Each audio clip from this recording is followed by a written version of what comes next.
లలితా ఫలశ్రుతిలోని 5వ శ్లోకం ఇలా ఉన్నది. ఇదం విశేషాచ్చిద్రదేవ్యాః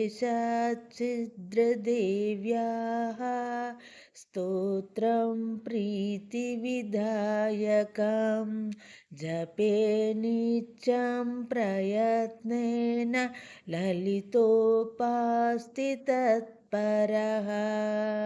గంగా సహస్రనామములు, శ్యామలా సహస్రనామములు, ఇట్లా 9 సహస్రనామములుంటాయి. ఆ సహస్రనామములను చక్కగా చదివితే చాలు, మనం ఎట్లాంటి ఆయాసము పడక్కర్లేదు, ఉపవాసాలు ఉండక్కర్లేదు, ధనధాన్యములు వ్యయము చెయ్యక్కర్లేదు.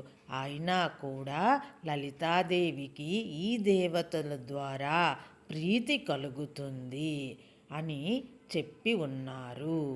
కేవలం లలితాదేవి గురించి చెప్పిన పంచమీ స్తవరాజ్యము అనే స్తోత్రము కూడా లలితాదేవి గురించే చెప్పి ఉన్నది.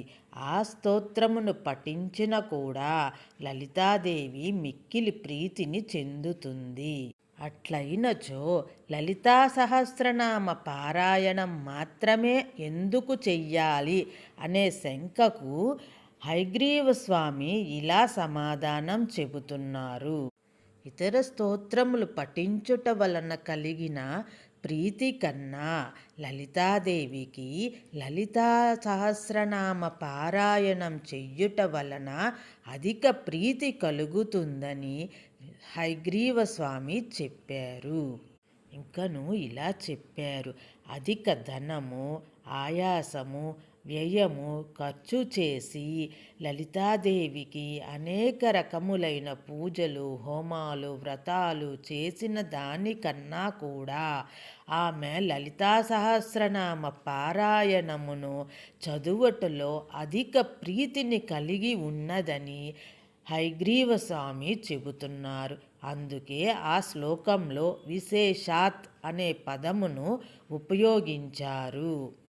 ఇది చాలా రహస్యమైన విషయం, అందరికీ తెలియదు.